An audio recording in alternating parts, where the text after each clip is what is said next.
ladies and gentlemen, and welcome to Show Bananas Comedy Club, Cincinnati's home for stand-up comedy. Tuesday night, are we ready to have some fun? Come on, we can do better than that. I said Tuesday night, are we ready to have some fun?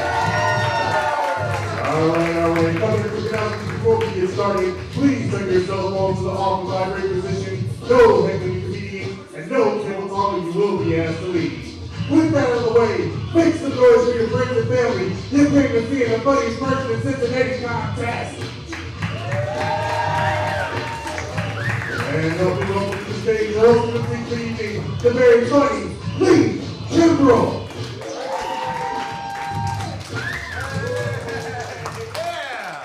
What's going on, guys? How we living? My friends, right here. The comedians are already embarrassed. Don't make them be the only ones making sound right now. Audience members, how the fuck we feeling, baby? We feeling good? Yeah. Hell yeah. Don't worry. I know that it was kind of awkward for everyone in here, and then Phil turned the lights off and couldn't get the music to work for a full fucking minute. And everyone was just kind of sitting around like, all right, here we go. Between the red lights and the blue lights and the dark satin, doesn't this place kind of look like a strip club for vampires? Yeah, it's where you go when you want to get sucked or get sucked, Either one of those. That's fun. All right, here we go. We're showing up. We're going to make this a fun show, dude. I'm glad you guys are here. It is the funniest person in Cincinnati contest. That's pretty fun. Make a little noise for that, right? We've got comedians. I know it says funniest person in Cincinnati, but we've got people that have driven here from, Bloomington, Indiana, and Indianapolis, and Louisville, and really all over. So, we'll make it worth it for them. It's going to be fun, and I'm hyped you guys are going to be here. You guys got the ballots when you came in. How's that is going to work is everybody's going to come up here and do their sets. I know that you'll want to vote as the show is going along. Try to withstand doing that, because once the last comedian has come up, we'll bring all the comedians up on stage. You can put a name to a face, do your voting then. Here's a rule about that. In the amateur bracket, you can vote for 3. You must vote for 3, not 2, not 1. You got to vote for 3. Can't vote for your buddy 3 times. And in the semi-pro, you can vote for 2. So 3 up top, 2 down low. Once the show's over, we'll go in the back, we'll tally all the votes. I'll come up here and just kind of shuck and jive and keep you guys interested during that 30-second interlude. And then we'll bring your semi-finalists up on stage. That sound like a deal? We good? All right, cool. Hell yeah, man. You guys seem fun. I know we're small, but we're mighty. It sounded like there were more people in this room out in the hallway. You guys were like laughing with each other and, You're here with friends and family. That's good, dude. Because sometimes before the show starts, even if the room is packed out, you're like observing it. And you're like, shit, man. That's just 70 awkward Tinder dates and 2 dead marriages. These people don't even like each other. They're not going to fucking like any of us, But you guys are here and lubed up and ready to go. Anybody Uber here tonight? See, that's my point. We're drinking and driving, baby. This fucking rules. We're having a good time. Nachos and all sorts of good stuff. People rolling in late, and that is fine. I know the weather was bad. That's cool. I'm glad you 2 showed up, because when you 2 showed up and were the only 2 black people in the room, and I was like, damn, that's uncomfortable. You're late. It's like, stereotypes, why? But then Mr. Bikey got here like an hour and a half early somehow, so that's a fucking miracle. That's fucking great. All right, hell yeah, man. Cool. Anybody here because I asked you to come during an Uber ride that I gave you in the last month and a half? Nope? All right. That's always the fucking case, dude. I always ask people, I'm like, come out to my show, come to my show. And then they're like, oh, you do stand-up? That's so cool. Follow your dreams. That's great. I'll be there, man. No one ever fucking shows up, dude. No one shows up. I think I'm just kind of turning them off or anything, But joke's on them, I asked them to come to a show. They're not here. We're here. Joke's on them, huh? Because I have all their addresses saved in my phone. Hell yeah. I will get revenge for us. Don't you worry. Hell yeah. I actually don't drive for Uber. because my car just got stolen. my car was stolen, and it's my fault. It's a Kia. I bought the Kia, so apparently that's on me, you know. And I went down to the police station. I didn't know like exactly what they were gonna do to help, but I had to file some shit just so I could like, you know, try to get insurance or whatever. And I told them that okay, there we go, hell yeah, that was the manager of the club's phone.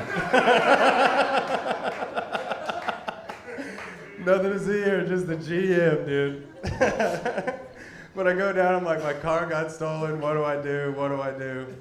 And we take down all the information and everything, and then we get done, and I'm like, I look at her, and I'm like, all right, yes ma'am, what do you think I should do? And she looked at me like I was an idiot and went, you could go look for it. And I was like, okay, in what? You want me to bird scooter around looking for my stolen car? Sounds like a good way to get your fucking ass kicked, you know? I don't know. See some dates here, that's good. Love is in the air, I like that. Love is in my air. I've got a new lady, she's fucking wonderful. Very cool girl. She accidentally farted in front of me the other night. That's a lady who farts, hell yeah, sister. Hell yeah, how's that nose, brother? How is that nose, dude? No, it's true, man. And I'm not like, I used to be weird about it, like, you know, real Barbie movie shit. I was like, girls shouldn't fart, you know? That was my take for a while. And then I grew up and I was like, you guys have mouths, stomachs, and buttholes. It's gonna happen, you know? I gotta grow the fuck up. It's gonna happen. You guys eat food and your butt is there, you know? It's farts are gonna go, okay? So I've wised up in that sense, you know? And, she was embarrassed, and I know she was embarrassed, and that's fine.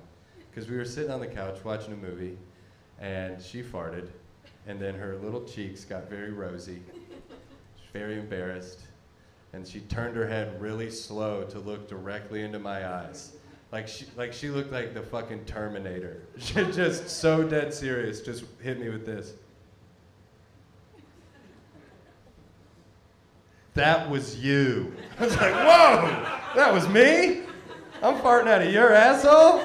We are compatible. Get over here, give me a kiss, you know? It's fun. She is fun, man. She hit me with some dirty talk. Tried to. Kept it loose. Because dirty talk to me has always been a red flag. Like, sex is already scary and vulnerable enough. If you can be cool during sex, you're fucking disgusting. You are a freak, you know? You can't, yeah, it's already scary to have sex and then you just say some cool shit. Like, get the fuck out of here, man. No. That's a red flag. Dirty talk should be, I tried it the other day. You know, I was like, how do I do it? And they were like, just like be real about how you're feeling in this moment. And I was like, all right, cool. So we're going. And I'm just like, I'm trying so hard not to come right now. Oh man, and you're trying so hard to come, aren't you? Yeah, that's what's happening right now. She hit me with some fun stuff because she's like confident and sexy and stuff. She hit me with it. We walk into her room, she slams the door behind us, hits me with this fake Southern accent. She's from Cincinnati, she doesn't talk like that. She's just having a good time. Slams the door and she goes, okay, foreman. It's time to lay some concrete. And I'm concrete. I was like, whoa, damn. What do I say to that? You're concrete? All right, okay, think, Lee. You're concrete. You want me to write my name in your back while you're still wet? We can try. I don't know, you want me to jackhammer you into dust? I don't know. You're concrete. All right, you're concrete. Okay, you normally get all mixed up by a crew of Mexicans? All right, that's weird. I don't know why it's supposed to make me horny, but it's working. Aye. Come on, guys, I'm humping the fucking air for you. How we feeling, Go Bananas? How we feeling? I got a good feeling about this. I got a good feeling about tonight's show. We got a lot of funny comedians here from Cincinnati and out of town as well. So let's lock it in. Let's give them a good show. We're going to give you a good show. And what about our girl Ellen running around here, our waiter, our wait staff? We love Ellen. Leave her a big old tip. That would go a long way. And let's get this show on the road, baby. You'll see a lot of my face. I'll be back up in here, and we'll just keep it rolling. So thanks for being here, and let's get it started with your first comedian. Go ahead and start making some noise, showing some love for Caitlin Minoski.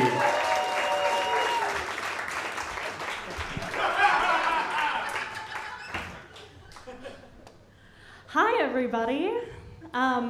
My name is Caitlin, and I am more scared of you than you are of me. That was my planned opener, and then I actually scared him, so things are going great. I was raised really, I was really conservatively raised, like really sheltered. Like growing up, a friend of mine asked if I did any hard drugs. I was like, no, but I think if I did, I'd start with the easy ones. I thought you could hotbox a cigarette. And so then I ended up just smoking myself like a brisket in my car for an hour, and now I have to use anti-aging moisturizer. Until like a couple months ago, I thought that anytime one of my friends went into a room and went, "Who's holding?" that there was an implied "in a fart" to that sentence because of the smell. I was also raised by a really conservative person, and politics aside, like if you have more pictures of Ronald Reagan than your children, like he wanted 4 more years and he got 4 kids. I did get to use it to my advantage though. I found out that I could do whatever I wanted as long as I could find a conservative pundit that also did that thing. So I was like, you know who gets to stay up late and watch Saturday Night Live? Sarah Palin. You know who gets a Junior Frosty with their Wendy's kids meal? Rush Limbaugh. Happy 2.5 years sobriety to Rush Limbaugh. That's how I got to watch Saturday morning cartoons. I was like, I bet George W. really likes them. Doesn't strike me as a big reader. Think about it. You've only seen him read once. It was a children's book, and he didn't even finish it. I grew up with a sister. Anybody here have a sister? No. Anybody have to share a room with their sister? Yep. My parents said it would be great practice for when I went to college and I had a roommate. But I don't know many roommates that you can body slam through drywall. And they will still ask you to be the maid of honor in their wedding. I love my sister, but we fought constantly. The cool thing about that is, though, because it was just, insults back and forth, that passed the Bechdel test. And I think that's really feminist of us. We could say the meanest thing in the world. She'd be like, "You're adopted." And I'm like, "Oh, the 5 years I was alive before you were born were the best of my life." And then 15 minutes later, she'd be like, "So Raising Cane's, right?" I'm like, "Oh, I see that those 5 years in the driver's license have come in handy." I played sports growing up. Anybody here play sports? Yeah. I ran cross country. My favorite part about cross country is that the entire sport can be summarized in a threat. Run. Don't stop. Keep going. You won't die from running, you'll pass out first. I also did track and field. I did high jump and long jump. The only issue with high jump was I was the only kid that tried out for the team, and my dad was the high jump coach. I wasn't really keen on all that daddy-daughter time. He probably wasn't either, because he cut me. I played basketball growing up, too. Christian youth basketball, which is just like normal basketball, except you get little awards for being most Christ-like. I was often voted most Christ-like due to my overwhelming humility. It wasn't an issue until my dad, who was not religious, taught me to trash talk. I was always a tall kid, so I was under the basket. He's like, "Hey, if a girl comes into the paint and she doesn't have any heat, what do? "Not in my house, bitch!" I was 7. Coach blows the whistle. Hey, remember, Christ-like, okay? Which just meant that the next time girl came into the paint with any heat, I said, "Not in God's house, bitch!" You guys have been wonderful. I want you to give it up for your great host. Caitlin, let her hear it. Caitlin Minoski. All right, the train keeps rolling right down the tracks. Make some noise. In from Indiana, it's Darren Finesilver. Last name Finesilver, but the bank account's looking real cheap plastic silverware right now. So, we're trying to make it, guys. I'm tired of billboards. It's like, are you going to hell? You're going to hell, or you're going to heaven? I'm going to Culver's, guys. Going to Culver's. At least they know how to season their food. Yeah, man, yeah. My most irrational fear isn't going to hell, guys. My most irrational fear is getting so high that I get locked out of my Domino's Pizza account. That's happened a couple times. They give me the warning. It's like, you got one attempt and you're locked out, bucko. Got cheesy bread on the brain, man. It's bad. Oh no, like the crazy thing about that though is I always keep a DiGiorno pizza in the freezer. Like, you never know when a pretty woman's gonna come over and DiGiorno and porno. Like, I gotta give them options. And I'm progressive, I'll let her pick the flick, all right? Like, she's not gonna come, but at least she can have fun, right? Girls just wanna have fun, that's all it is. No, man, I don't know. I'm Jewish, guys, I'm Jewish, so I like Jugers. That's Jewish Cougars, they got 800 credit scores, Roth IRA. And they go to bed before 8 p.m. They like golden girls and golden showers. I'm not giving them a golden shower. They're giving me one because I can't make a woman come. So they say, "Good game, champ." Just gotta feel good. Just feel good about it. No, man. I used to be an emo kid, and then my mom died, and I couldn't get a ride to Hot Topic. It sucks too. She died the week that I just got my hot cash, too. I was about to buy that Pearl Jam shirt. Can't find a better mom. Damn it, Mom. Damn it. Screwing me, man. Screwing me. Man, just imagine if you drive a Ford Focus and you thought you was a hard ass. Like, chill out, Matchbox. Like, chill out. I don't know. And you guys are like, man, who drives Ford Focuses and thinks they're cool? People in Indiana, okay? They think it's the Hindi 500. Because that's all Indian people drive is Ford Focuses, guys. That's racist, I know. Oh, man. No, I'm trying to find a woman kinky like my mom. That's a thing. She told me in the back of our Pontiac Grand Am that had the gold rim, so we was white trash fancy. She's like, yeah. She's like, me and your dad had sex to this song. It was Only Wanna Be With You by Hootie and the Blowfish. I was like, man, that's a pretty kinky song, man. Like, you guys heard that song, Only Wanna Be With You? Like, that's kind of kinky if you think about all the women out there, all the women in the world, and my mom wants to be with my dad. Like, I don't know, man, that doesn't make any sense to me, man. That doesn't make any sense. I need to check my Roth IRA. I don't know.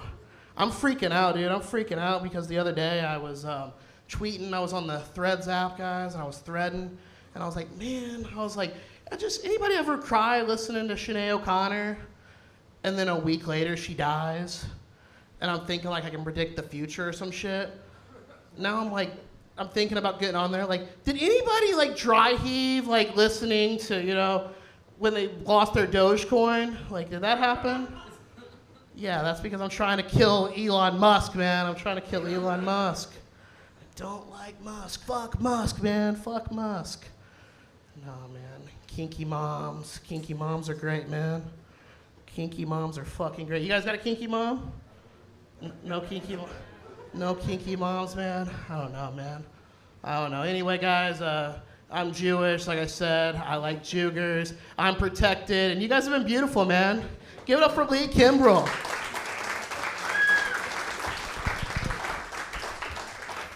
Darren Finesilver, fine young man. All right. rearing, ready to go. Make some noise for your next comic tonight. It's Alex Taylor. Hey, keep going for yourselves, guys. Yeah, I don't think my mom is that kinky. I don't know if you guys can tell. You two can tell. You guys are dark. I'm light-skinned. I'm a light-skinned man, and it's kind of cool sometimes. It's kind of cool. It's cool, but it sucks sometimes because I hate when white women go on vacation. I hate when any white woman goes on vacation because the first thing you do when you get back is go like, hey, put your arm next to mine. I'm darker than you. I've always hated that. Have you ever got that, by the way, chocolate sexy man? Have you ever got that? No, he hasn't. He hasn't, but there's no competition for him. But I always get it. And I hate that. I hate that when a white woman does that to me, because that's not how it works. You know what I mean? Like, you can't just go on vacation and come back black. You know what I mean? I wish that was the case, though.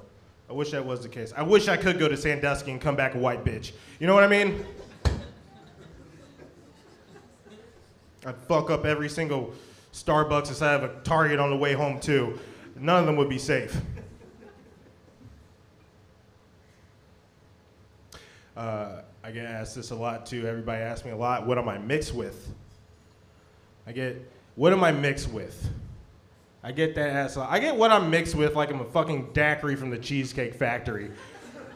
Always just get that question asked to me. I love your shirt, by the way, sir.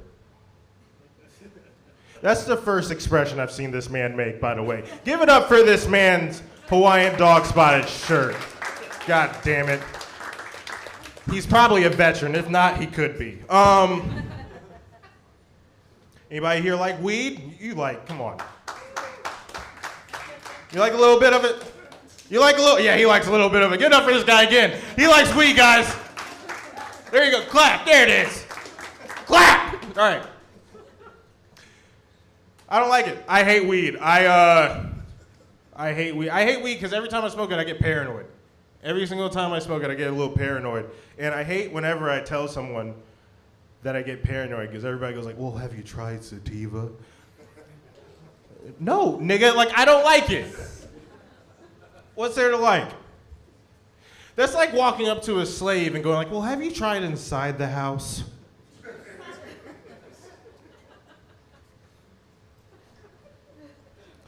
You're not in okay, I'm done. I'm sorry. I am sorry. Beautiful smile on this man. Get over that guy's smile.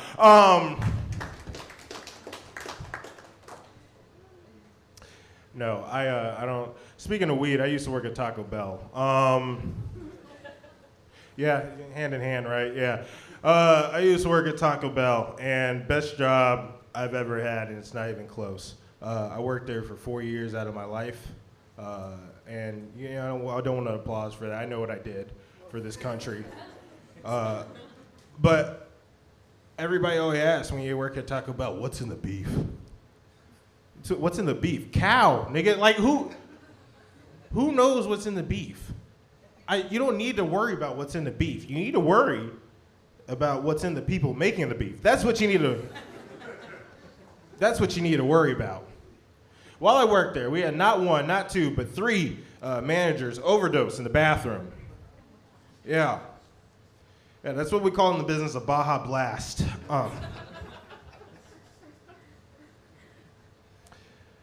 That wasn't the only job I ever worked. I also worked in the loss prevention, and I don't know if you guys know what that is. Loss prevention is me guarding a multi-billion-dollar company from 12-year-olds with shitty moms. That's all it is. I protected Calvin Klein underwear with my life, and I'd do it again. But the whole job was weird. All I did was I sat in this room in the back of a store. I sat in this room in the back of the store watching just TV, all these cameras and stuff. I sat in this room in the back of the store for 8 hours a day with this white man. Just me and this white man for 8 hours a day in this store, dark-ass room, kind of warm, and we couldn't even kiss. You know, like...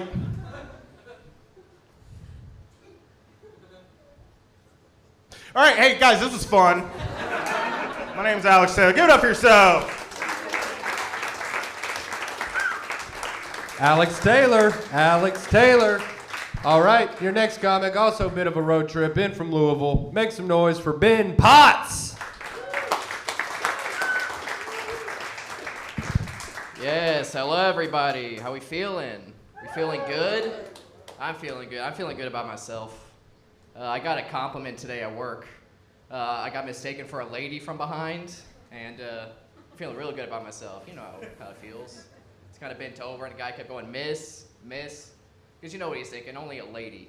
Only a beautiful lady would have an ass like that, hair like that. Miss, miss. Then I turned around, he like jumped. He recoiled when he saw what was on the other side. Hurt my feelings that time, you know. Because went from Amy Adams to Grizzly Adams really quick. You know, it was rough. I was kind of thinking, was he having dirty thoughts about me perhaps? He's like, yeah, I like a nice redhead. Yeah, look at that. With those hips, I want to yank on that a little bit. Yeah, oh, Willie Nelson, oh my gosh. But today at work, someone tried to ruin my day at work. I was in a drive-thru at Panera Bread, ladies. I had the headset on, and some guy was just yelling at the little girl trying to take orders, snapping back at her, talking down, and I couldn't take that. He got to the window, and I was like, come on, man, we're trying our best. You can't be yelling at us. We're understaffed. Let's be cool. And he like snapped back at me, yelled at me. I was like, come on, man, let's be cool. We're trying our best here, you know? There's so few of us. And he like tried to snatch his debit card from me. He started cussing me out, and he's in my trunk right now. That's the moral of the story I'm trying to get at, folks, all right? To give him the old stay in there, all right? He's still in there banging around, you know? Came here from Louisville. We're in Cincinnati. We're on tour. Next stop, the woods, all right? We're going there. And another thing about the drive-thru I hate is when people come through with jokes. I'm the comedian. Don't come through with hack shit like that, all right? And I have an invention for these people. I want to put like a boxing glove on an accordion inside of the drive-thru speaker. Next time I'm like, hello, what can I get for it? I'm like, can you give me some winning lottery tickets? Bam! Comes out, comes to the window, a nice black guy. I'm like, was it worth it? Was it funny? Pull around. Fuck out of here.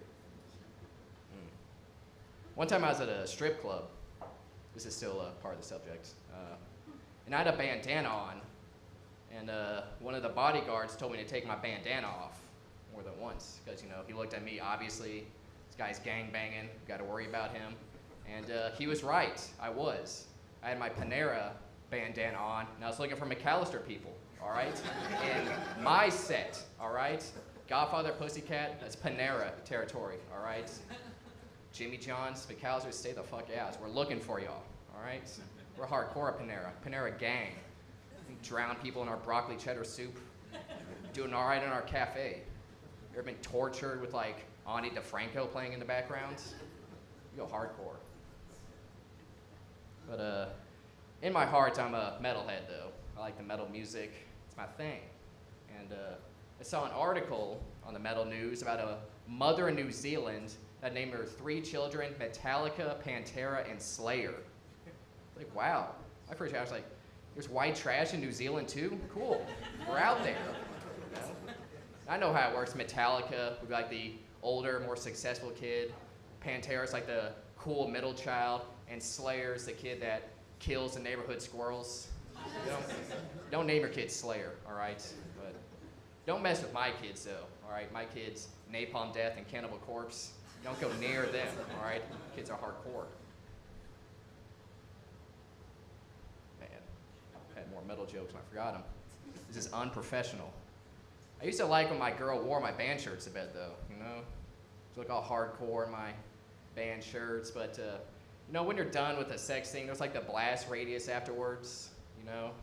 You don't want to like disrespect the band shirts, you know, they're all black and come on, you don't want to do that. It's worse when it's like a rap shirt of mine. I look down like, I just came on Ice-T's face. That is not gangster. Gosh. The whole Wu-Tang, just Method Man, RZA, Jizza, all of them. Get it? Right. And gosh, sometimes when I'm alone, I'll paint my fingernails black and pretend now the goth girl is jerking me off. take that home with you guys, you know? You can pretend anyone's doing it, you know, like the girl from Beetlejuice or Jack White. Anybody. Anybody. Did I say Jack White? I meant Jack Sparrow. My name's Ben Potts. Lee Kimbrell, everybody. Drove a long way for that one. Ben Potts. In no way am I jealous of his hair. Keep it going for Ben Potts, huh? All right. Funny guy coming to the stage next. Show some love, make some noise. It's David Browerman.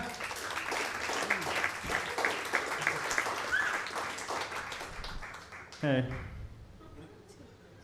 The whole time I was just watching Ben, like, I look like that guy's lame-ass older brother from the suburbs. I might be able to have that hair, but I'm not brave enough. So clap for Ben, just for that. Let's see. When I'm on stage, I like to show off my wedding ring. I want everybody to look at that. I don't do it to brag. I do it because my wife insists that I wear it to comedy shows because she does not want anyone to hit on me. Yeah. And I'm too embarrassed to tell her that that's never happened once. I would like her to at least think I'm a little dangerous, you know? I want to know what goes on. Let's see, my wife is pansexual, and if you don't know what that means, me either. I'm just glad I'm on the list. That's all I care about. Just happy to be there. I'm not going to ask questions. I don't need her thinking about anything. Let's see. Yeah, we met in 2019, which means a lot of our relationship was throughout the pandemic. And so it's weird to move in with someone and then that's the only person you're allowed to see very quickly. So we had to come up with interesting ways to keep things interesting, because I said interesting twice in that sentence. So what we did is we decided to role play in the bedroom. We created a lot of fun games. One that she liked to do, she would pretend to have coronavirus, and then I couldn't get near her for 2 weeks. That was her favorite. I like the schoolgirl thing better, but you know, whatever she wants.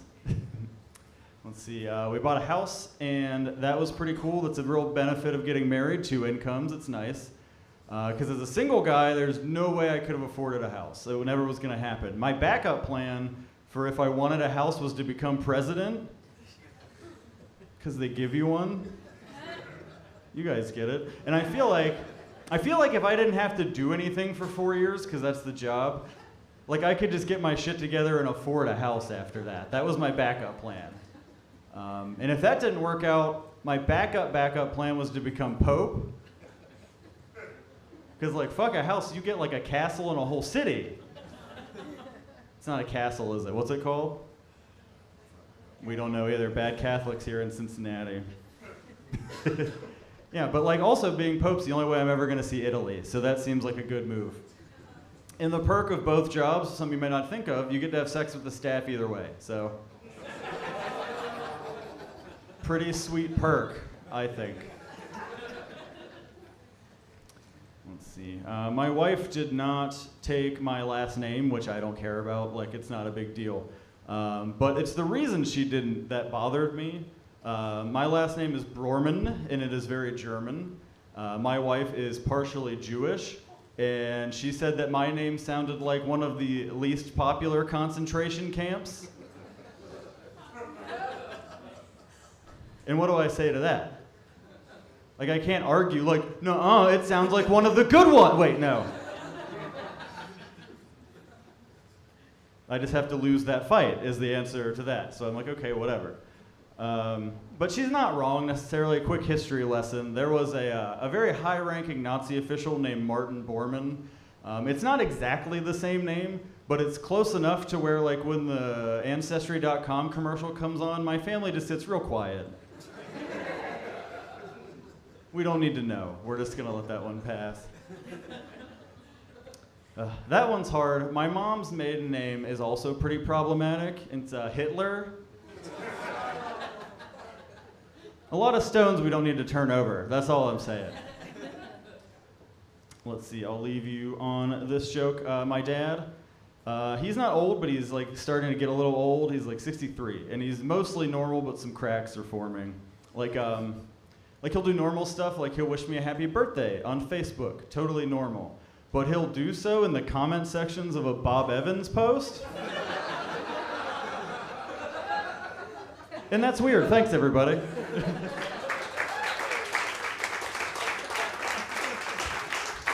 David Browerman, baby, Bobby Evans. All right.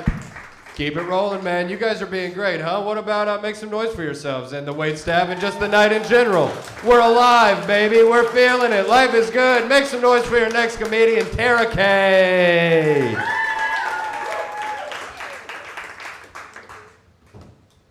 Hello, I'm Tara Kay. Can I have all the ladies in the audience? Can you give me a big woo? Hell yeah, these are my people. Yeah, I'm a woo girl myself. I love going woo, baby. Yeah, I'm a woo girl because I know where the woo comes from.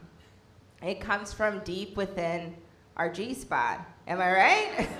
That's where the woo comes from. That's why we have so much joy when we yell it, you know? I know that when I woo at my loudest, just the top of my lungs, woo, you know? My clit tingles just a little bit. It does. My clit tingles just a little bit. I like to call my clit Winnie the Woo. Yeah.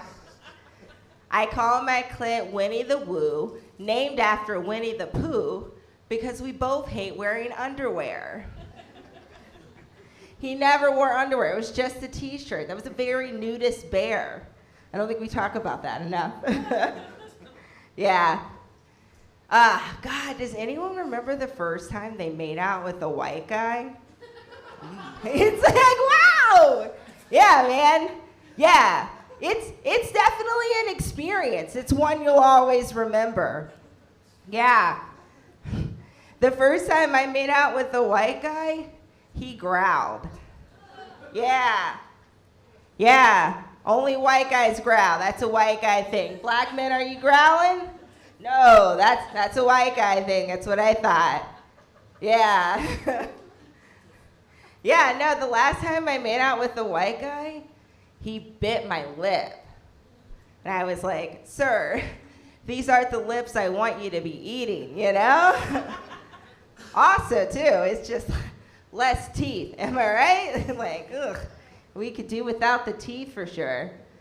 No, I hope by the time I'm 40, my taste in men have improved.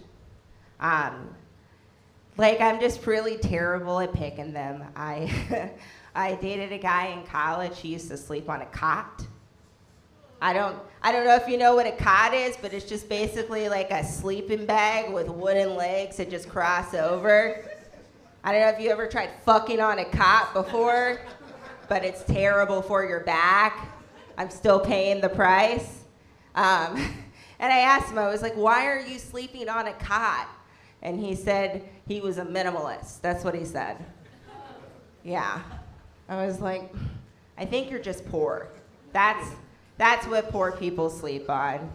Yeah. I upped my standards a little bit. I dated a guy who slept on a couch. I thought that was an upgrade, you know? He paid $350 a month in rent to sleep on a couch. So he wasn't homeless, he just couldn't afford a room. Yeah. And I came very hard on that couch, so that's a decision I'll never regret. Yeah, no. Gosh, dude, I invited a guy over to my place. It was our third date to do a little Netflix and chill. And on this third date, he decides to put on a 9/11 documentary about conspiracy theories. That's what he decides to put on. Yeah. My pussy turned to dust. Okay? Ugh. You know, my libido fell along with the towers. Okay? You can't finger me when the terrorists are winning. How the fuck are you gonna set the mood like that? Come on. God. I'll leave you though. I'll leave you on one of my best dates. It was a second date, and at the end of the second date, he was just like, "Oh man, like this night's been going so well, and like we've just been having a good time. I was headed to a threesome later, and I wanted to know if you wanted to join." I was like, I was kicking ass so hard on this second date, he wanted to invite me to a threesome. I think that's a fucking promotion, right? Like, that's a compliment. It's like, chivalry isn't dead, you know? I thought it was a compliment. Yeah. No, but unfortunately, I had to turn him down. Had to turn down the threesome because I cannot squirt in front of strangers. I can't. I get the old pussy stage fright. What can I say? All right, guys, you've been great. My name's Tara Kay. Tara Kay, guys. Some noise on Tara Kay. All right, we got 3 amateurs left, babe. Let's keep it rolling right along with your next comedian. Very funny. Make some noise for Steven Sumner. Steven! All right, there he is.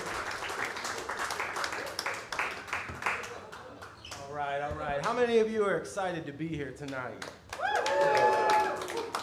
How many of you had something better to do, but your friend's doing stand-up? So. I like that one. Oh, man. You guys are a good crowd, you know. Sometimes comedians like to blame the crowd. They'll be like, it's a bad crowd, you know. And I'm like, I don't know. Everybody else did pretty good. I think that was you.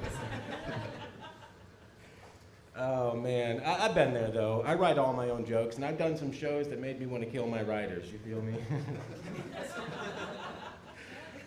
You people that didn't laugh, that's not helping. I remember being nervous to do stand-up, especially to tell my parents, you know, because I didn't want to disappoint them, you know.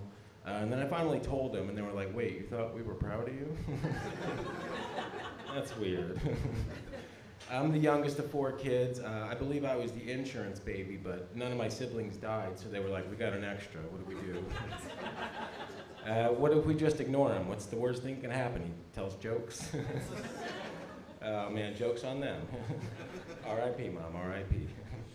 She's not dead, she just wishes she was, because, you know.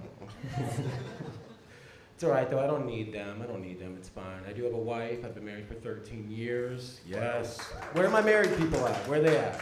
Yes. All right. I think there's important keys to being married, things to make the relationship work, you know? So let me ask the married people, especially the men, is your wife your best friend? Let me ask you guys, is she? Anybody? Yeah. That's the wrong answer. No, I think that's a weird stigma, right? I'll be honest, I don't like that phrase. Some people call their wife their best friend, but I don't think that's true, you know? And if you think your wife is your best friend, I have a challenge for you. It's called the Best Friend Challenge. It's nothing crazy, just don't have sex for like 2 years and let me know how the friendship's doing. It turns out you guys aren't friends after all. You guys are fucking, you know? My best friend is a guy named Neil. We've been friends for 30 years. We haven't had sex once, and the friendship's doing fine. Oh man, I don't feel the need to call my wife my best friend because we stood on an altar. We said things like death do us part, sickness and health, forsaking all others, only unto you. So I didn't think I needed to add to that list, and my favorite piss hole buddy, you know.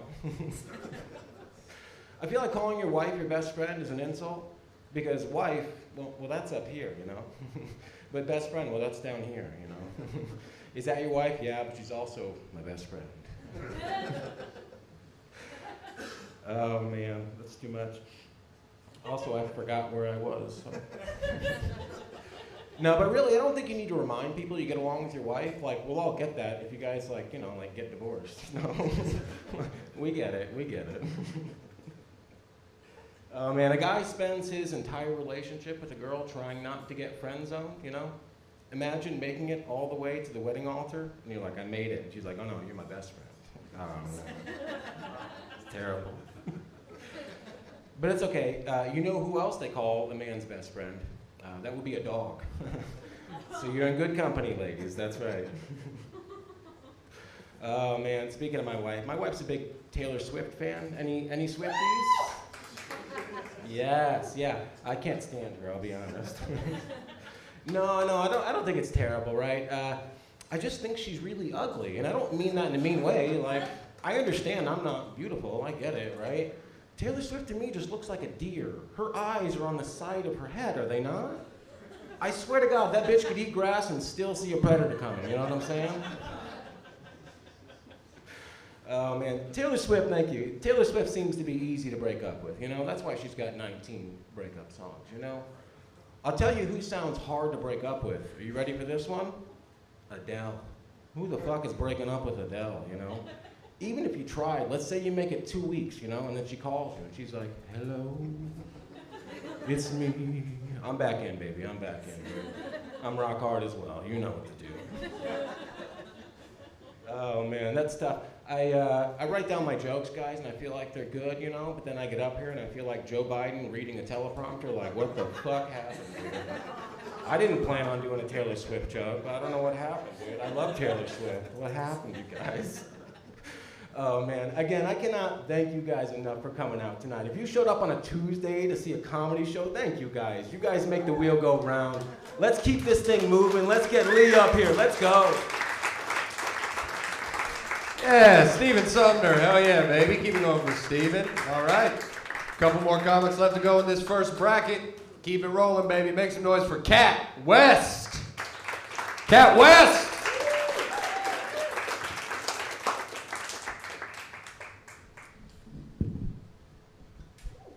Hello, everybody. Again, I appreciate you for being here on a Tuesday.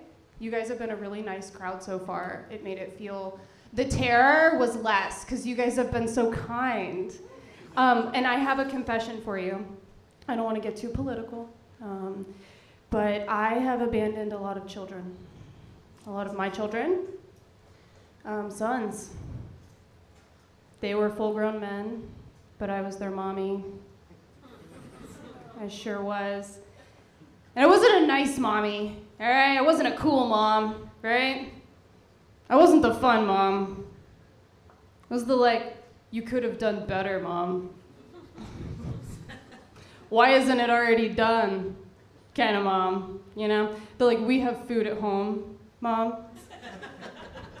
And I say this set, and like I mean it as a glaring red flag. Like I'm so single, and I'm so like I'm good, and still people are like, ooh, mommy, and I'm like, it's not hot. It's not hot. That's not a good thing. I'm glaringly saying I have mommy issues. Yeah. It's weird trying to date people, or trying to not date people is really weird. Trying to make friends. You guys made any new friends since the pandemic? Good for you. Me too. Actually, it's just so hard because people don't really want to be human with you, and nobody knows how to do human things anymore. You know what I'm saying? You ever interact with somebody and it's like, wow. You stayed inside too much. I think you watched way too many YouTube videos during the pandemic. Yeah, this was all a riff. I didn't mean to say any of this. I've been doing some self-reflection lately, okay? I've been listening to my inner voice, right? I've been taking a second to like slow down, like listen to what's going on behind what I'm doing, and just listen to what I'm saying to myself. And that bitch is mean. She's mean. I'll just be like doing the dishes or like not choosing not to do the dishes. And just like, of course, again, you're a piece of shit. Like just listening to myself, I'm like, wow, holy shit. And you know, sometimes it's really easy to like believe that voice, right? And it's hard to not listen to it. And wow. Hello, everybody. We're all just here. We're all just here right now, right? What's my inner voice saying? Oh, God, fuck. Oh, shit. Oh, no. But it's actually, like, totally all fine. You guys are such a great crowd. And everybody's just, like, has their own inner... Like, what's your inner voice saying right now, sir? Are you just feeling incredibly awkward? Yeah, what else is going on? How are you guys doing tonight? You guys like cloistered in together, started talking about mommy issues, and you guys were like, it's too close to it. Oh no. Yeah, I don't want to do that to you. I don't want to bring up mommy and daddy issues for everyone, but God, don't you all have them? I've met some men recently where they're like, I don't have anger issues. No, of course not. I'm like, let's get in a car. Let's get in a car. I want to see one person cut you off on the way to our destination. I want to see if you have rage issues. I'm pretty sure we're gonna see something happen the longer we stay in the car. You know what I'm talking about. You got some suppressed rage, sir. I won't pick on you. I'm not gonna do that. That's not nice. What is my inner voice saying to say to you guys right now? God, I recently realized it's really unfortunate. I do like men. I know, my appearance might not give you that vibe. I'm going for like the friendly lesbian beach aunt. But like, God damn it, I do like dick. It's really annoying. It's just that like women are way better to look at. Like we can all just agree, it's just much more pleasant in every regard. Like if you ask a man what his favorite physical characteristic of his person is, he's gonna either go like ass or tits or like pussy, or he'll just be like, wow, she just like makes my heart feel complete. If you ask a woman what's her favorite like thing about the guys that she's into, she'll be like, his nose is just like too big. His chest hair, it's just kind of patchy, you know? I just rest my head on it. It's like women, they just cling on to whatever they can find. And that's what I do every day. I love you guys. Goodbye. Cat West, everybody. Cat West, Cat West. Couple more, baby. All right, making his way in from the back of the room. Show some love. It's Jeremy Dunn.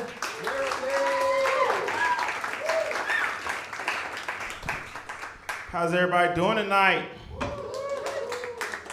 See a lot of lovely ladies, a lot of lovely ladies. Give it up for yourselves. Boy, y'all don't sound like y'all love yourselves. Y'all all right? Boy, I don't know about y'all, but fellas, we gotta be lucky for the women that we have right now. If it weren't for them, I'd just say it'd be a bunch of bros in the world. Boy, I might love my brothers, but yeah, I'll be what you consider a conditional gay. If you don't know what a conditional gay is, that's like we can do everything that men do. Sports, fishing, shooting guns, yo, all that's fair. But when it comes down to that bedroom, yeah, that's when I'm out. Me and the person, we'll be right there. We were watching a game. Yo, that was a good game, right? Yeah. All right, you want to play rock, paper, scissors, see who's going to be on bottom, who's going to be on top? I'm out. Everything was good to that point. I'm gone. Can't do this. I can't do this. I love my wife. Only because I love her, because she takes care of things that I don't really care about. Like I have certain things wrong with me to where she watch out for. I have some allergic reactions that are life-threatening. Like one, I'm allergic to tree nuts. Tree nuts that can kill me. I'm allergic to shellfish. That makes my throat close up. And 3, well, I'm allergic to sucking dick. There's a reason why I don't eat jelly-filled or custard-filled donuts. They don't agree with me. Fellas, we have these man laws out here. I don't know if y'all ever really paid too much attention to them, but we have to watch each other's back to make sure we look straight in these streets. One, think about it. You can't eat a peeled banana whole. Think about that. You gotta peel the banana and then break it apart to eat it. 2, if you have a drink like this, you can't be fishing for the straw with your tongue. You gotta hold it, and then you can proceed to drink, bring it to your bottom lip, and proceed to drink from there. 3, it's okay. If you want to take your family out for ice cream, that's fine. But guys, we gotta get if we get a cone, it gotta be in a cup. You can't be out here, it's not masculine when you're out here licking ice cream cones looking like this. Looking at the side. Now I've seen some guys before, they end up going for the top, they'll twist the top. It ain't straight looking.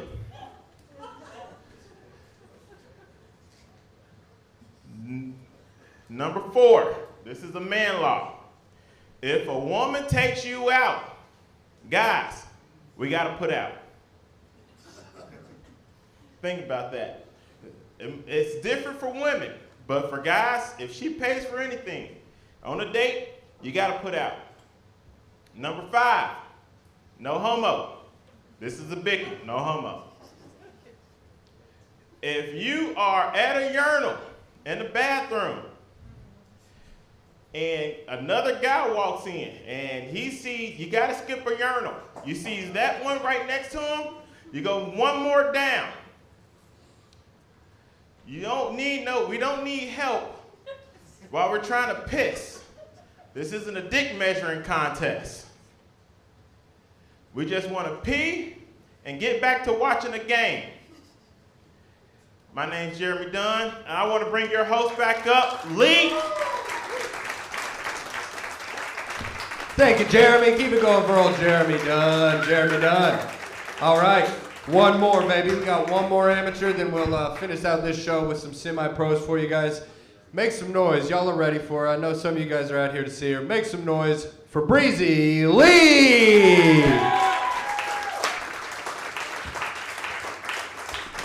What's up, Go Bananas? How you doing? Yeah. Breezy is my real name. I am the 3rd child of a blended family, so by the time I came along, my parents were like, fuck it. Let's bet on the gender. Nah, I take great joy knowing that some of my exes despise weather reports. So Breezy today, motherfucker. I hate her. No, but I'm actually from the far east side of the west side of Cincinnati. We'll call that Price Hill. Yes.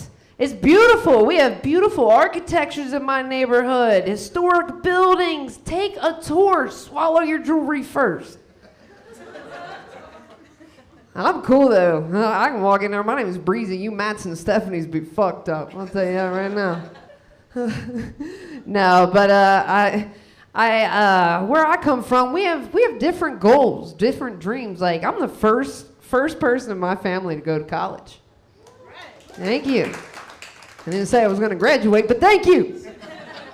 No, we have different goals though. Like I do see myself getting those degrees. I see myself with that beverage fridge in the garage, you know? And most importantly, I see myself as one day pistol whipping the fuck out of somebody. Yeah, but I'm going to be extra disrespectful. I'm going to spit on that motherfucker first. Wipe it off a little bit though.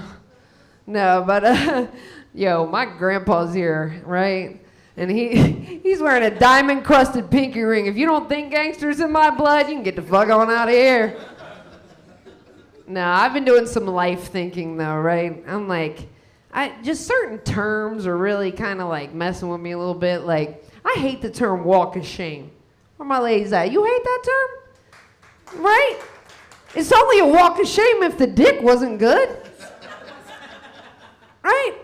And you know what the difference between just walking to your car and a walk of shame is? An overnight bag. Like, ladies, be prepared. You deserve that after you slept on them nasty ass single dude sheets. Feel soft like an old t-shirt. You know what I'm talking about. Smells like mildew. Maybe like a little Kool-Aid in there or something. Right? Nah, but I'm older now. I'm 37. I don't have kids. I'm not married, right?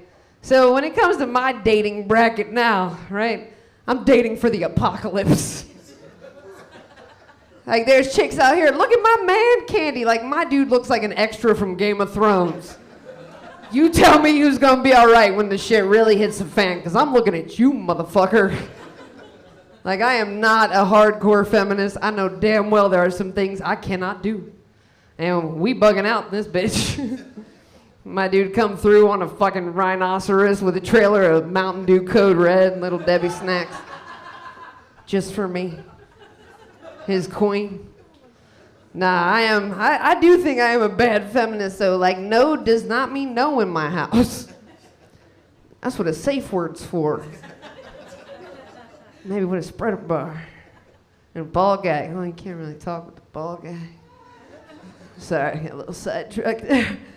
No, but now I'm like, well, shit. What else do I gotta say? Because I'm just thinking about sexy time now. See, that's what happens. No, I even had a dream, though. How shitty is this? I had a dream. In my dream, I was a bad bitch. I was walking around. I was inspecting a building. I was like, yeah, this is where that's supposed to... I don't know shit about recess lighting. Like, I'm like, what is it?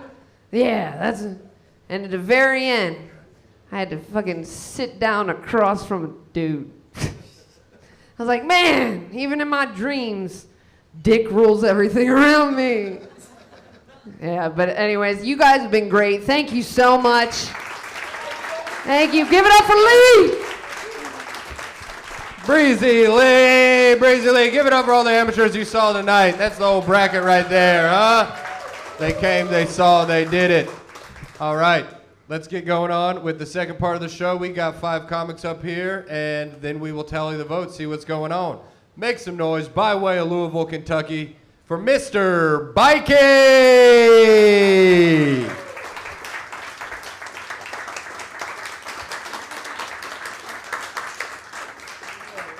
There ain't that many of us in here.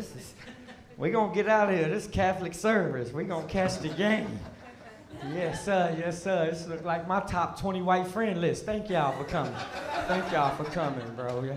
They ain't even fucking black, bro. They like, y'all, they like, fuck.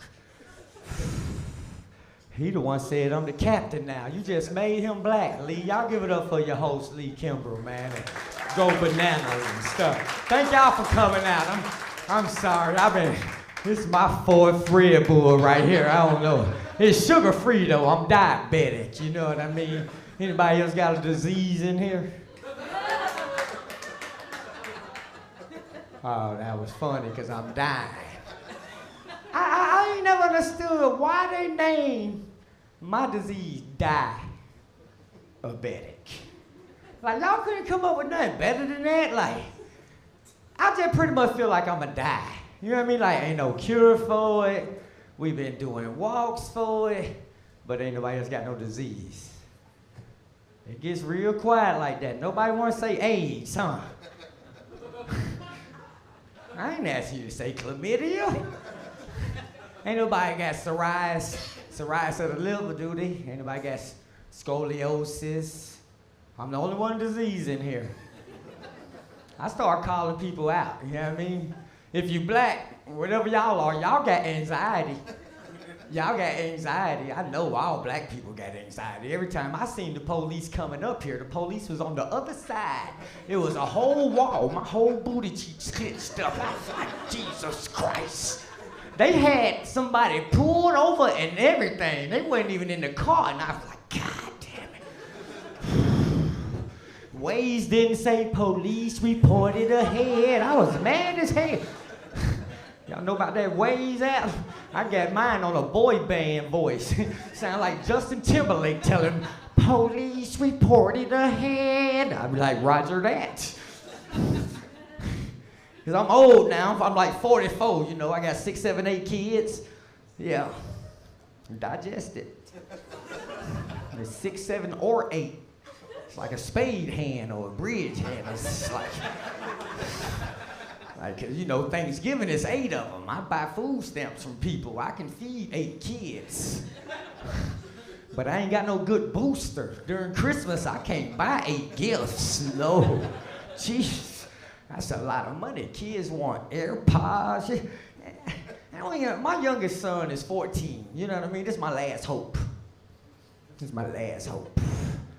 You ever just have kids to try to see if you can make a LeBron James? That's what I was doing. That was what I was doing. I did good. I got a 25. Every time I get a group of white people together like you all, y'all can claim white if you want. I always tell them I got a 3-time All-American wrestling champ, because that's what you got to be proud of your kids. I do. This ain't no joke. You can Google it. I ain't helped raise them. I can't take credit for taking them to wrestling class or I went to Cedar Rapids, Iowa. He in here wrestling Division II, 133 pounds, ranked #1 in the nation. And I was like, shoot it. Thought it was fucking basketball. What the hell, y'all? My youngest son, he's 14. He's 5'11". Last month he was wearing a size 9.5. This month a size 12. The little motherfucker skipped my whole shoe size. You could see how ungrateful kids is. You couldn't stop at a 10.5. I would have bought us all the Jordans. We would have been swapping Jordans out. Now you out here in some size 12 shacks. Because I got 6, 7, 8 kids. Other kids need stuff. My oldest daughter, shout out to her. She told me she was going to be president of the United States of America. I believe the bitch. Woo, I got her in tutoring. I got her, she know all the Japanese, Kawishima. She just an anime baby right now. She just like anime. Nah. She work at Subway, 12 hours of anime at Subway.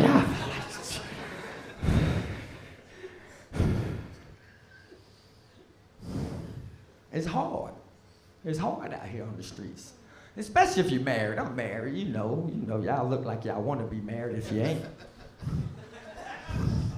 I'm married to a Catholic woman, and I'm from the South. I didn't even know they made black Catholic women. I was like, she's exotic.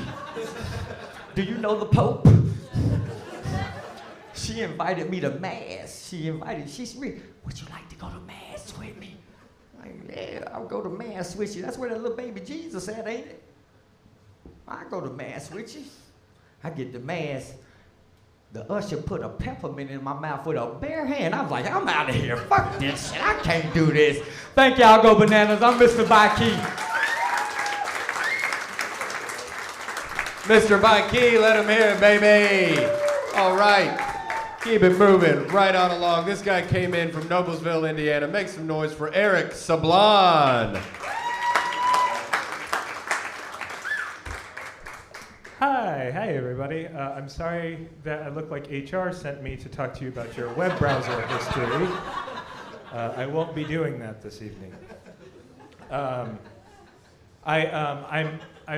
am from a very strict Catholic family, which means I had to go to church every single major holiday.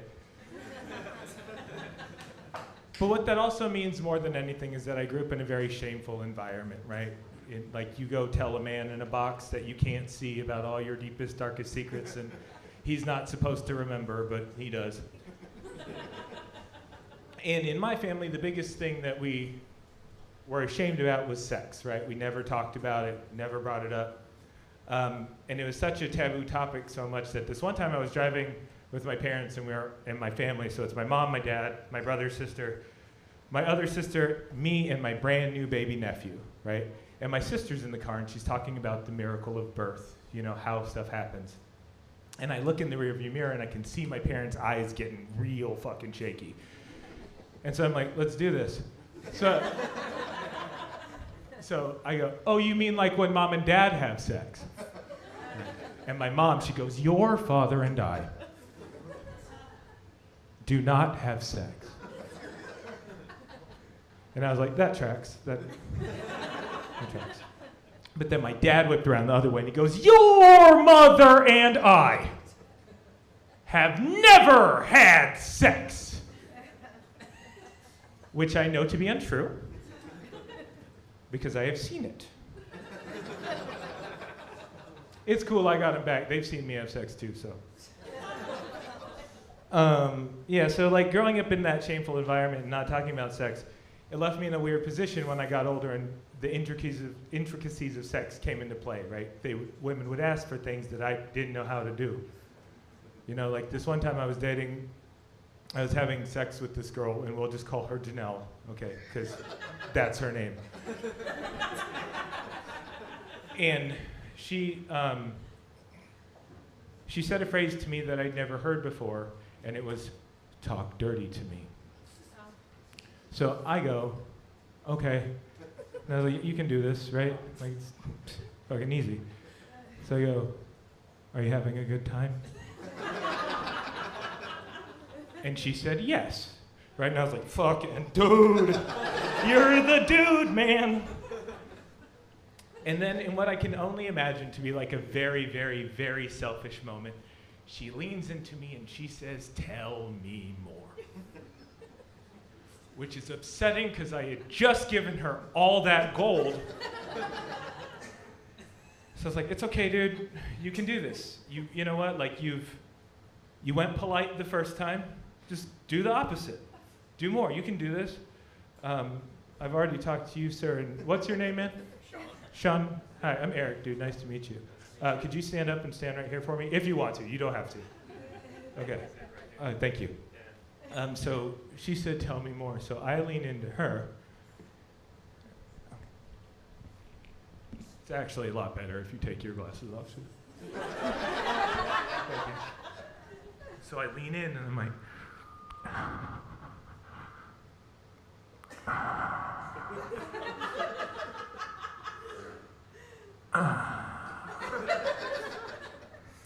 "Do you like it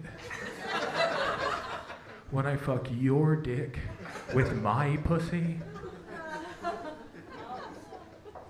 And she said yes. She never asked me to do it again though, and I was like, it's confusing to me.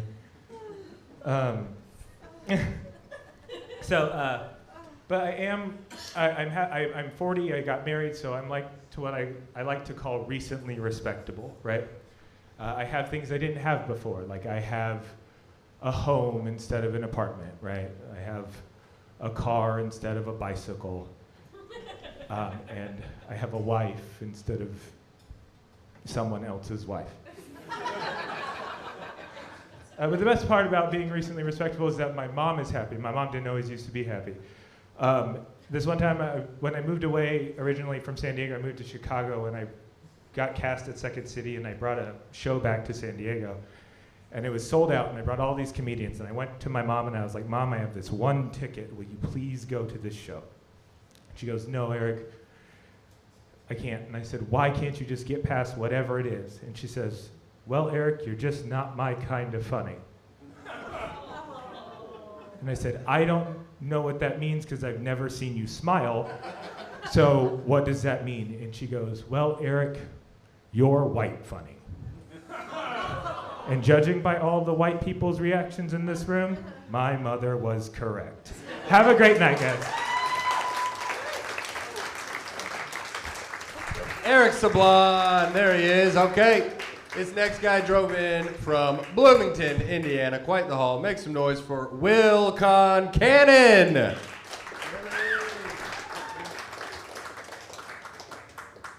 Keep it going for Lee! Keep it going for yourselves. I'm very happy to be in Cincinnati. This is probably my favorite club. I don't know if you guys are wondering or not, but I am straight. Straight people make some noise. That seemed reluctant, but whatever. I am straight, but my mom thinks that I'm gay. I found that out recently. And I haven't corrected her because I'm trying to be a really good ally. You know what I mean? Really do the work. Cool, yeah, 2 people got that. That was sarcastic. That's awesome. No, but I found out at a comedy show, my mom came, and afterwards one of my friends gave me a big hug afterwards, and she tried to be subtle and text me later and say, "Hey, just so you know, I think Tyler seems really sweet and supportive." Aww.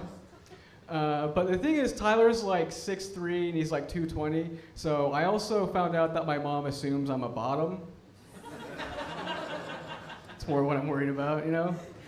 I also found out that the person who sells me weed thinks that I'm gay, and I was like, what am I doing? Is this a me thing? What's going on?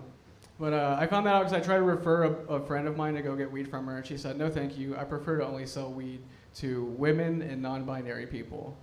And I was like, yeah, but you sell weed to me. And she was like, oh, LGBT men too, obviously.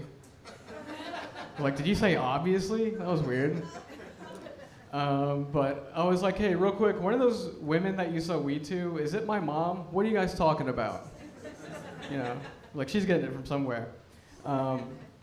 I do like to smoke weed, and I like to smoke weed really in two situations, either by myself or with someone who I'm smarter than. Do you guys ever do that? Like, smoking with someone who's dumb is the funnest. Like, I got this one buddy, and he's the type of dumb where he'll use words that he doesn't know what they mean all the way, you know?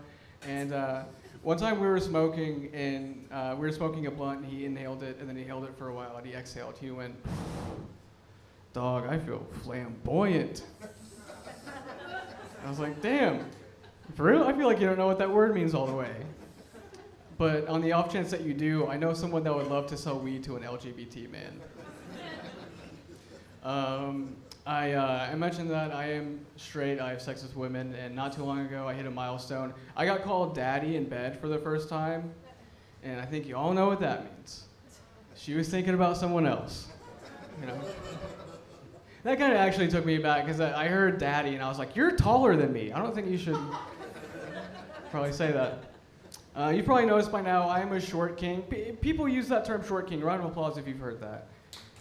Yeah. We actually don't like that you say that. We wish you'd stop. None of us like it. It's weird that, you know, because you don't do that with other, like, kind of ailments, you know? Like, you never, like, introduce someone like, hey, this is my cousin Craig. He's a cross-eyed king. You know? Because it would be mean. I recently got short-shamed in public, and usually whenever I say that, people laugh, but you guys all collectively as an audience were like, that checks out. Makes a lot of sense. What happened was I was walking my dog, and I had headphones in, so these women didn't think I could hear what they were saying, but the first one kind of sized me up and went, he's too short. And I was like, whatever. And then the next one looked at me and said, he is way too short. And then I started thinking, what am I too short to do exactly? You know? Like, can you be too short to eat pussy and be a good listener? Because I didn't think you could. I saw a couple of you with my eyes pull back when I said that. I've never said eat pussy on stage before. I'm sorry. I don't know why I picked tonight to do it. I feel like I just look like I don't do it enough to say it. You know what I mean? But like Lee said, I'm from Indiana, and I think growing up in Indiana, given the choice between being my size and really tall, I'd rather be my size, because if you're really tall and you grow up there, people will just ask you all the time, do you play basketball? You know? But the opposite doesn't happen. Like, no one ever comes up to me and like, are you a jockey? You know? Doesn't happen. I do think if you're a straight woman looking for a man, I don't think they do much for you. Truth be told, they do one thing really well, and that's die in their 50s. Ooh, I felt some people pulling back, and I want to let you know that that's an okay joke to make. Tall shaming is fine. It's literally punching up. I don't know how you guys feel about this last one, but I'm going to leave you guys with one thing. It's a new hobby I picked up. It's free if you want to get into it. I started leaving comments on Pornhub videos. And yeah, I know you guys see them. I know you're like, who's leaving these? I'm standing in front of you right now. I'm a man with a story. What now? I just started originally leaving one comment that I thought was really funny. I would just write, fake cum! I would write, this account's notorious for its use of fake cum. It's toaster strudel dressing. Also, I said dressing. I think it's icing, but I think dressing's funnier. That's okay. And then the last comment I would leave, I would just think this is hilarious. I would write, why are they naked? Because they don't have to be. All right, thank you guys. That's my time. Keep it going for Leeds for Go Bananas! Will Concannon, Indiana boy, Will Concannon. All right, this guy's an Ohio boy by way of Columbus. Make some noise for Ian Miller. Keep it going for Will, everybody. He's like, why does everybody think I'm gay? And we're all collectively like, shave the mustache.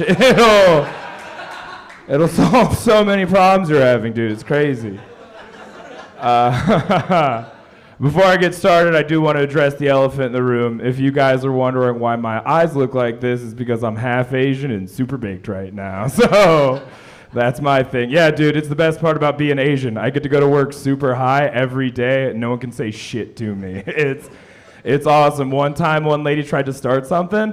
I walked in, and I was like, hey, and she was like, hey, your eyes are really red and really squinty. Are you high? And I was like, no, I'm Asian, and now you're racist. What's up? Yeah, let's go see who wins this fight in HR, Pam. You know what I mean? I don't care if I smell like the inside of Snoop Dogg's car. You are not allowed to say squinty to the Asian kid, all right? And you know what? Fuck it. When we get down there, I'm going to say you said chinky because I hate you. What's up? Got you. Also, I think the HR guy is Eric in the back, and I'm pretty sure he's Asian. You are fucked, kid. You are so fucked. Oh, man. Any cat people? Round of applause. Cat people, clap for me. Hell yeah. The only thing I hate more than cats are cat people. So, my bad. No, dude, I'm a dog guy. I recently adopted a pit bull from the Humane Society. Yeah, it's sick. Everybody, I'm a big pit bull guy, but I will acknowledge they're not for everyone. I'll give you an example. My dog has a 6-foot vertical leap. And the only reason I know that is because I have a 6-foot privacy fence, and he doesn't give a fuck. Like, at all. Dude, his favorite thing in the world is jump up and shit talk the dogs that live behind us. One day their owner took exception. They were like, hey man, you talk to your dog. He's being aggressive. And I'm like, no, he's not. The only way he could be aggressive is if on the first jump he did this, and on the second jump he did that. And I still wouldn't talk to him, so that's gangster as fuck. You know what I mean? He's just doing his thing. Not all dogs are great. Have you seen these purebred dogs lately? Have you seen these little assholes running around? My friend has 2 purebred pugs. I think one of them's running around here. Fun fact about pugs, if they sneeze too hard, their eyes pop out. What the fuck? And hear me out. I think that's basically the same reason that only white people are allergic to peanut butter. Okay, hear me out again. I think George Washington Carver was pulling a long con. That's what I think happened. I think he was like, you know what I'm going to do? I'm going to make a snack that's healthy and delicious and will kill you if you don't fuck black people. That's what I'm going to do. And he did it, and that's why no one's kind of allergic to peanut butter. I don't know if you've seen. I have a pit bull. One thing that's really hard to do is rent if you have a pit bull. So I do this fun little thing where I just lie, you know? It's real chill. I just wait till the very last second and then bring it up. And I was doing that to my landlord this time, and I was getting ready to sign my lease, and I looked at him and I said, hey man, I have a pit bull. Is it cool if he lives here? And then he said, and I quote, if I were you, I would definitely get a pit bull to live here. And I was just like, fuck, this neighborhood sucks, doesn't it? And he was like, yep. Silver lining, I live behind the world's shittiest Wendy's, and if you ever get a chance, do that. It's so fun. I'll give you my favorite Wendy's story. I went in one time, I wanted a 4 for $4. The woman behind me went in to have a heroin overdose. Yeah, it's one of those Wendy's, you know what I mean? Same exact second, 75-year-old black man walks in, kicks open the door, and he's like, hey everybody, how's it going? And I'm just like, not now, all right? We've got a problem. He says, what's happening? I say, heroin overdose. He says, let me handle that shit. I was smoking rocks for like 30 years. Now, here's the thing. If anybody ever says that to you, you let them handle that shit, okay? That's 30 years of smoking crack. That's like 120 years of college. He knows so much stuff, right? So I was just like, after you. He walks over to the lady and he looks at her, and then he looks at her boyfriend and he goes, what's her name? Then the boyfriend says Crystal. Then the crackhead says, of course it is, which really broke the tension. What he does next is straight up magic. He reaches down and he grabs her by the jacket and he goes, Crystal, are you there? Crystal, can you hear me? Then he cranks that shit up to 11 and goes, Crystal, you're embarrassing yourself. Then he reaches way back and smacks the fuck out of Crystal. Here's the thing, she came to like that scene in Pulp Fiction. She was just like, and then the Wendy's guy goes, holy shit, a crackhead slap is just like Narcan. And that's it for me, everybody. Please welcome Lee back to the stage. Ian Miller, hell yes. All right, we have come to our last comedian of the evening. Just a reminder to all the comedians and for you guys, once this next comic is done with their set, we'll bring all the comics back up on stage, and they'll get a moment in the sun to wave, and then you guys vote for them, and then we will tally those votes. All right, y'all ready for your last comic? All right, hell yeah, you are. Y'all are ready. Make some noise by way of Indianapolis. It's Stephen Riley. All right, that's what I'm talking about. I've been sitting back there the entire time thinking, this is a good-looking crowd out here. Clap if you think you're attractive. Clap. Okay, that was kind of some weak-ass clapping. All right. Clap if you think you're ugly as shit. All right. That's more like it. You the people with low self-esteem, y'all need therapy. But until then, meet me after the show. I'm not what you call a good-looking man. I'll admit it. No, Steven, you're a sexy bitch. Thank you, ma'am. I'm not a good-looking man, right? Like, I feel bad for my future kids. Like if I have a son, he's gonna look like Peter Pan, who got high on Tinkerbell's fairy dust at age 29. How do I know that? I'm 29. It's like looking into a fucking mirror every day. That's why I would rather have a daughter, because I know she won't be bothered by anybody, because she's gonna have the biggest defense mechanism known to man. She's gonna have my fucking face. Can y'all imagine this face flirting with any of you guys?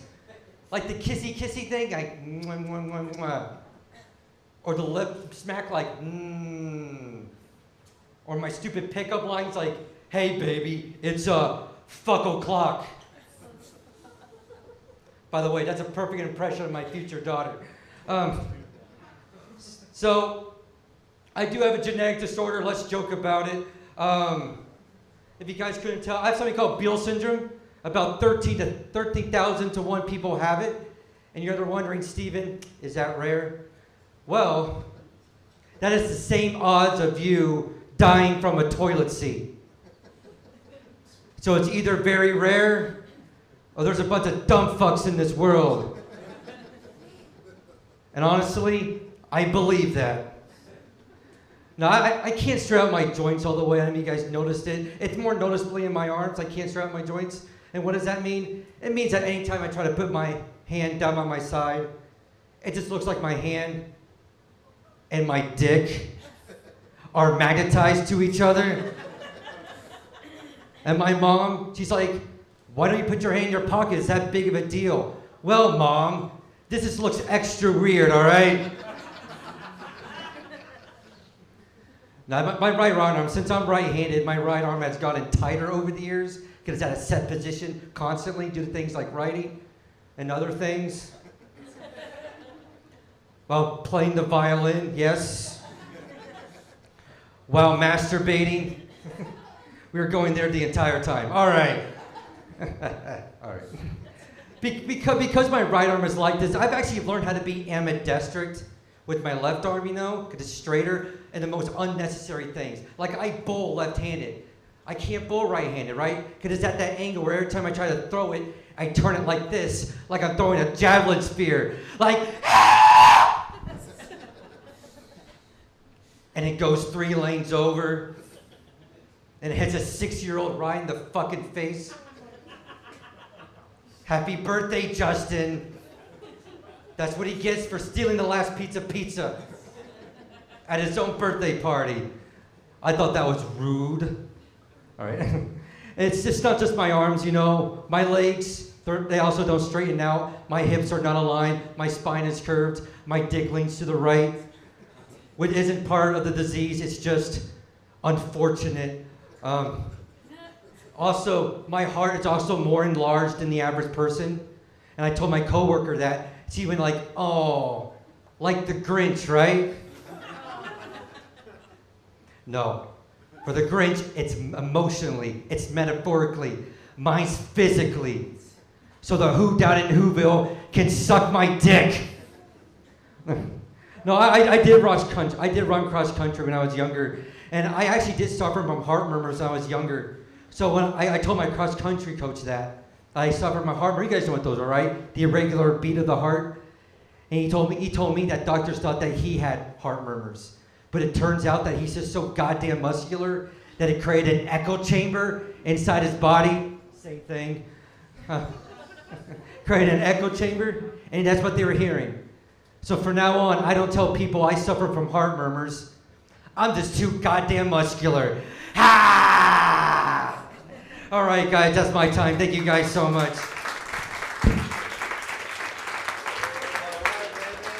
Stephen Riley, yeah, don't go far. Comics, get back up here, everybody. What do you say? We did it. Into the show. Come on now, get back up here, comedians. Make some noise on their way up here. Fuck yeah, dude. Alrighty. And while we're doing that, we're in the middle of making noise. Ellen's going around collecting checks and doing all that jazz, so show her some love. Big tip for her. All right, look, we're all here, guys. When's the next time we're all gonna be together like this? I'm already sad. All right, cool. Okay, so comics, when I say your name, step up to the front of the stage, give a little smile and a wave, maybe a smooch, and then walk back to where you're sitting. Deal? Show them all some love while we're going through this process. Make some noise for Caitlin Minoski. Caitlin Minoski, go back there. Darren Feinsilver. Alex Taylor. In from Louisville, Ben Potts. Sweet boy, David Browerman. We got Tara Kay. Steven Sumner. Kat West. And Jeremy Dunn, and Breezy Lee. That rounds out the amateur bracket. And for your semi-pros, make some noise for Mr. Bikey. Hell yeah. Eric Sablon. There you go, guys. Willie Concannon, hell yes. Ian Miller, down from Columbus. And closing us out, one Mr. Stephen Riley. Show him some love. All right. Now here, the lights are coming up right now, and that's fine. When you guys are done voting, please hold your ballot up in the air, and then that man right there, our rainbow friend, and Allison Stapp. Hell yes. All right, cool. Tabari's gonna handle the back of the room, and I'm gonna stand right here. I'm gonna stand right here and feed off of this white hot energy that you guys have been putting out all night. Hell yeah. All right. Voting. Keep those ballots voting.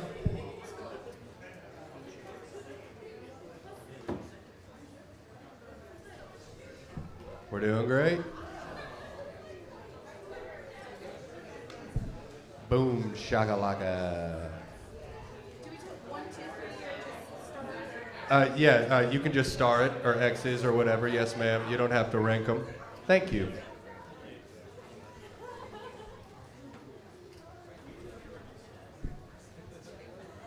Do we have all the votes at this time? Oh, shit.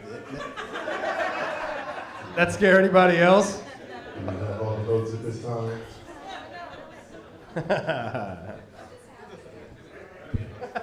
Phil got my ass. One right here in the front row.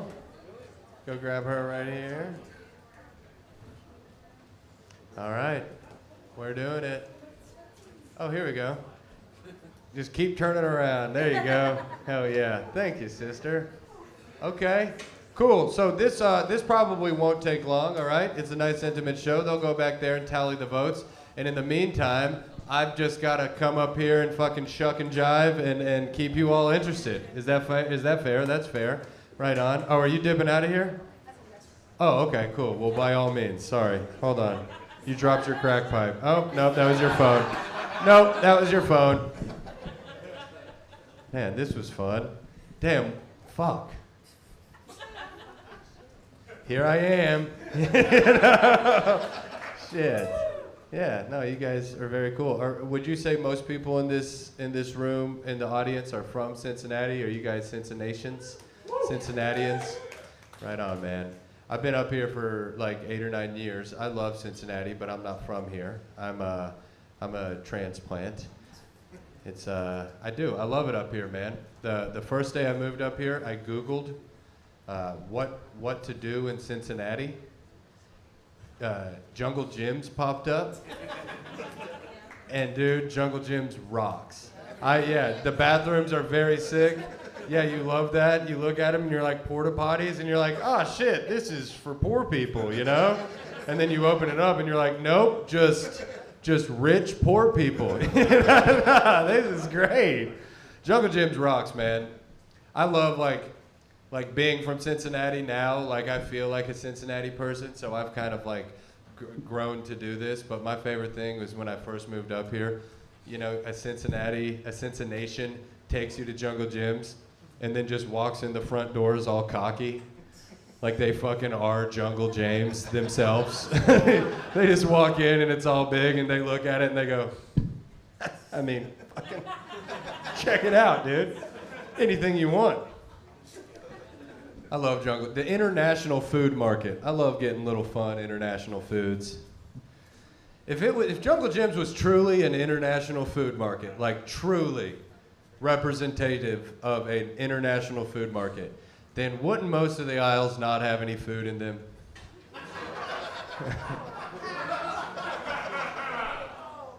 Oh man. Hey, it's the facts. You're just walking around, you're like, ooh, Chinese candy. Ooh, Swedish chips. And you just roll around an aisle and it's just like a kid with an AK-47, just like, you're like, ah, damn. International food market. Most of the world is starving. All right. This is good. Reds game. I went to a Reds game recently. That's fun. How do we feel about the kiss cam here? Okay, horny man in the back, like that. Some people don't like it just because of like the general lack of consent. You're just at a stadium, and let's be honest, if you were on a date at a baseball game, it's awkward. It's mostly sitting there just being like, what do we talk about right now, you know? And then you just get put on blast in front of the entire stadium, and they're like, do it! Do you think that most people that get put on the kiss cam at a Reds game go home and fuck? I think they probably do, right? Yeah, for sure. The camera just pops up on like some couple in their, you know, late 60s. They haven't touched each other in 20 years. And then they're just forced to kiss in front of 30,000 people. They're just like, holy fuck, I feel something. Let's get home. I'm eating your pussy tonight, Darlene. We're doing this. Who knew I was a voyeurist? Everyone loves the kiss cam, but when I go up to people at bars with my phone and I'm like, kiss! Kiss for me! Then oh, hell yeah. Let's go. Search Go Bananas on Pornhub later this week. You'll be able to find that. It's a 5-minute video. 2 seconds of it is them kissing, and the rest of it is me jacking off feverishly. But it'll be on there, and you can watch it. Tag me in it. Dude, I was at the Reds game. You guys are great, man. You know, you've kind of laughed the entire show. But you guys definitely do like each other, which is great. I like that. You guys would be the couple at the kiss cam who would just fully start making out. Make it weird for everybody. I like that. You just see a little splotch on my pants, just... All right, too much. When I was at the Reds game, I saw an older man buying these kids beer. Have we all been there?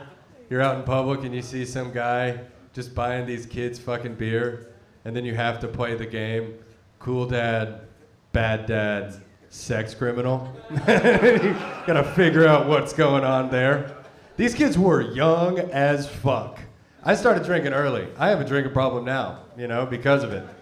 But these kids were too young. Like, these kids, they were so young, they weren't even alive to see their dads be mad about Obama, you know? These were children. Like, when the pandemic started, the worst part about it for these kids was that they missed big parachute day in gym class. They were babies, you know?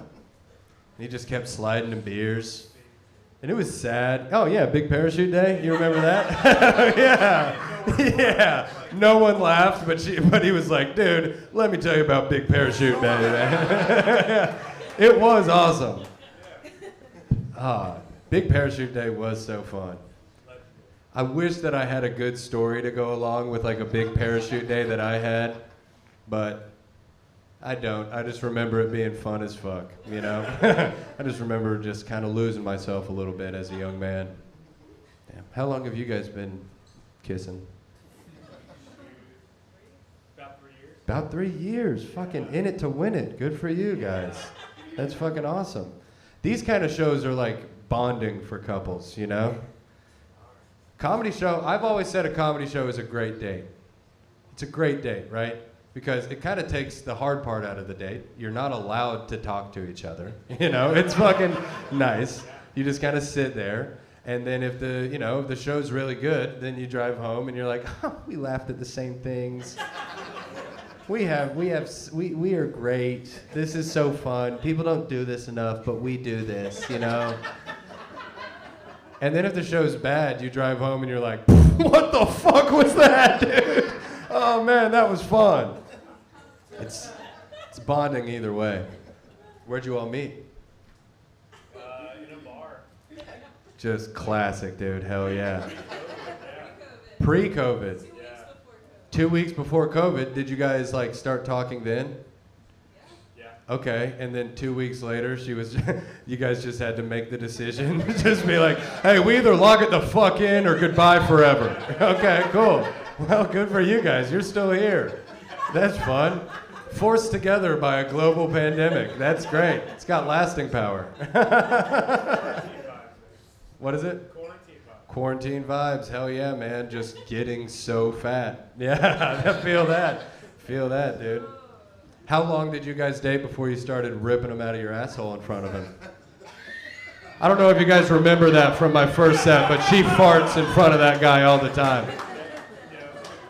Yeah. That's what we like to call a 1 hour and 40-minute callback to a disinterested audience. It's a little part of the game. It's not bad. No one got it, but they do now. It didn't take long. That's just like the human female equivalent of like pissing on a bush to mark your territory. You're just sitting there watching a fucking true crime documentary and you're looking at your guy, you're like, let me see if this guy really fucking likes me, dude. Yeah. Yeah. It is a good barometer for a couple. It really is. I've broken up with girls because they farted in front of me before. We're like, what do you fucking think this is? I've known you for 2 weeks. Oh, man. What's your name, ma'am? Shannon. Shannon, you were awesome. You sat up in front by yourself, just fucking killed it and laughed the whole night. You are brave. What's your name behind you, brother? Kevin? Kevin and Shannon, you're both here by yourselves. Come on. What do you say you take her home? She can fart in front of you. You can see if it's real. That's fun, dude. Right on. Who are you guys here to see? Anybody in particular? No? Just me? Hell yeah, dude. Thank you. Is that yeah. Well, I didn't post that I was going to be on this show tonight, so something tells me you're lying to me, boys. That's not cool. That's not very cool. Are you guys here to see anybody in particular? No? Did anybody come to support any of their friends? You two? Who did you guys come here to see? Oh, yeah. Well, looking at you, that's obvious. Okay. Yeah. Right on, man. Let's go. Where'd you guys meet? The methadone clinic? All right. No, I'm kidding. That's mean. I didn't mean it. So you all just came out just for S's and G's. Shits and giggles. Cool. Good for you guys. Either of you guys, do you have any desire to do stand-up comedy? My friend performed last round one. Oh, right on. Who is your friend? Josh Osani. Oh, yeah, Josh Osani from Columbus. All right. Either of you guys want to do it? Because I'm fucking out of here. Get up here, man. I'm kidding. No, I'm kidding. We're good. Yeah, that's fun. So you guys are Cincinnati or Columbus? Cincinnati. Right on. You want to hear something? Okay, this is funny, bro. I was up in Pittsburgh for a show recently, and we went out after the show, and there were some people who came out after the show to like hang out with us and have a good time, and it was like the vibes were good. And there was this one woman from Pittsburgh, and she was everything I imagined a woman from Pittsburgh to be. She fucking ruled. She fucking talked like this, dude. And just like, she's like, oh, fuck, dude. You were so fucking funny, dude. I'm like, oh, yeah, you're a girl, kinda. And, you know, she was just like crushing beers, spiking bottles, openly talking about her custody battle. Like, she ripped. She was fun. Yeah, she had major red flags, and she was a very good time. She was fun. And then I was getting ready to leave. Thank you, Philip. Give it up for Phil, huh? Give it up for old Phil. All right. Okay, I'll finish this up real quick. I left the bar without saying goodbye to this woman. And, because I just wanted to leave with my friend, right? And she saw me leaving without saying goodbye. So she ran up to me, and she goes, hey, dude, are you about to fucking leave, dude? And I was like, yes, ma'am, I'm gonna get out of here. And she goes, oh, it's a shame. I was gonna suck your dick. And I was like, whoa, okay. No, ma'am, but thank you. Thank you. And when I said no to that proposal, I swear to God, she just hit me with this move right here. She threatened to punch me in the face, dude. She hit me with 2 for flinching. I was like, okay, well, now maybe, you know? I don't know. Now maybe. I respect that. You can do it, but I'm scared. It's going to be soft, you know? All right, guys. That's a fucking wrap. We are going to announce your winners, and we're all going to get home safe. We good with that? Okay. When if I say your name, comics, please make your way up to the stage and get your flowers. Okay, in no particular order, moving out of that first bracket, we got Mr. David Browerman, baby. Hell yes. Believe that. Davey B. Hell yes. Okay, moving on. Also, we have Breezy Lee. Breezy Lee. Zip Zap. Zippity Doo. There you go, Breezy Lee. Hell yeah, girl. There you go. Right on. All right. And moving on, also, we have Tara K. Tara K. Moving on. All right, these are your amateur semifinalists, guys. You did it. Hell yeah. All right, moving on in the second bracket, we have Eric Sablon. Eric, get up here, you son of a gun.